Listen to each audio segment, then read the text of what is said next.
de culturas juveniles, tribus urbanas, contraculturas, subculturas, estilos underground, entre otros objetivos para definir a los jóvenes, debemos admitir que existe una cultura oficial. Esto sería como hablar del lenguaje juvenil, contraponiéndolo al lenguaje de los adultos. Así, de este modo, podemos contraponer la cultura juvenil a la cultura adulta. Uno podría decir que hay un desconocimiento de este espacio que podríamos llamar, o de ese modo de vida, de creatividad que podemos llamar culturas juveniles. El desconocimiento que tiene la sociedad es hacia los jóvenes, ¿no? Es hacia las juventudes, y obviamente adentro de las juventudes y de los jóvenes, una parte, además una parte muy chiquita, muy pequeñita, podríamos llamarla culturas juveniles. Los antropólogos, culturas, si no hay idioma, hay una vestimenta específica, si no hay una forma específica de explotar el medio ambiente, si no hay una serie de cosas, no es cultura. Entonces cuando vos le dices, nosotros somos una cultura urbana, te dicen, no, eso no es una cultura. Eso es una, por último, lo máximo que te pueden dar es una subcultura. Hay otros que dicen tribus urbanas, allá de que sí tenemos no sé si un lenguaje, no un lenguaje, pero tal vez un dialecto, una serie de palabras que solo nos entendemos nosotros, una serie de códigos que solo entendemos nosotros.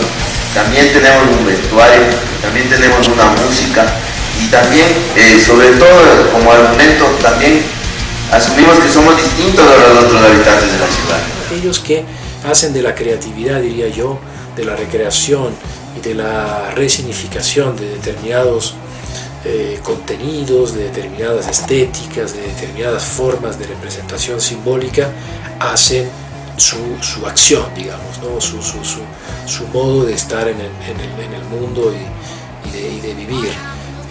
Solo a estas personas o grupos, estos sujetos o grupos o colectivos, podríamos, diría yo, llamarlos como culturas juveniles. El resto no se inscribe ni lejanamente.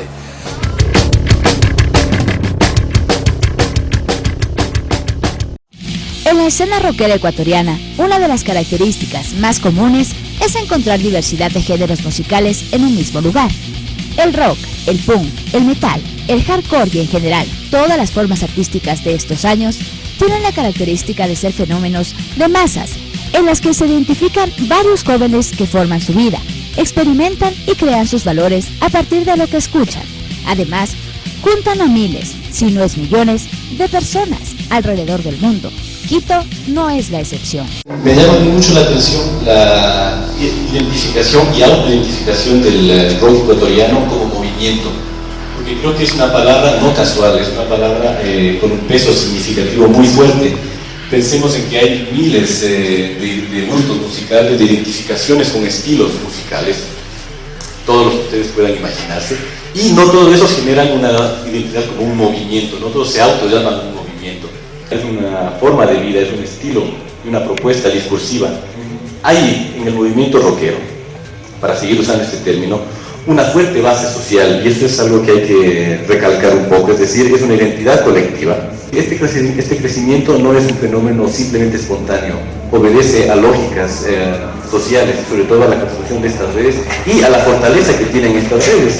¿Cuál es esa fortaleza? La autogestión, por ejemplo, las posibilidades de organización, el sentido de la pertenencia y de la militancia que crea, lo que nos da cohesión, una cohesión activa en una sociedad fragmentada, en una sociedad cohesionada a veces en términos del miedo, del temor, una cohesión al contrario, una cohesión mucho más activa, propositiva, asentada en la organización de base, sin incentivos materiales, sino que al contrario, la ausencia de incentivos materiales justamente fortalece la militancia. Más o menos tenemos que hablar desde los años 80, los principios de los 80, que empezó la onda, empezó aquí en Quito, en el norte, la nota de que venían bandas, tocaban las bandas como Mozzarella, Cancerbero, Friendship, había muchas bandas, como en el sur empezó ya la movida con Luna Llena, con Metamorfosis, entonces el rock se venía influenciando desde Guayaquil, desde el puerto de Guayaquil y por la migración de la gente, entonces fue el boom del heavy metal, del glam, del hard rock, entonces de esa misma forma acá ya venía la nota más dura en cuestiones como el thrash, el speed metal mismo, y aquí se fundó mucho con bandas como Sepultura, como Creator, hablo de Overkill, que empezaron a dar una pauta al rock duro, ¿no?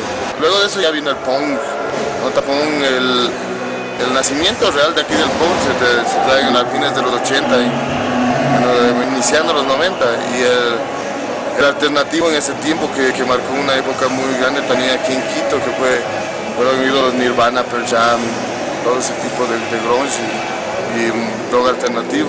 Se marcó una diferencia muy grande entre el heavy metal, el grunge y el punk, que iba a ser una sola cosa, pero lo que se ha trascendido pues, ha sido el death, el thrash, el rag, el heavy, el punk.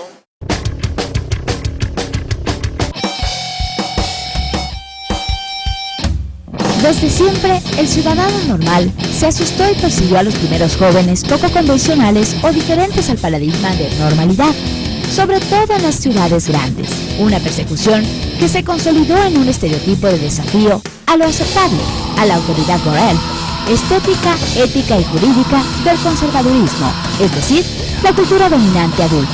Sí, yo pienso que esa noción de normalidad aquí en realidad es una cosa que tiene que ver con prejuicio. En el Ecuador la mayoría de la gente adulta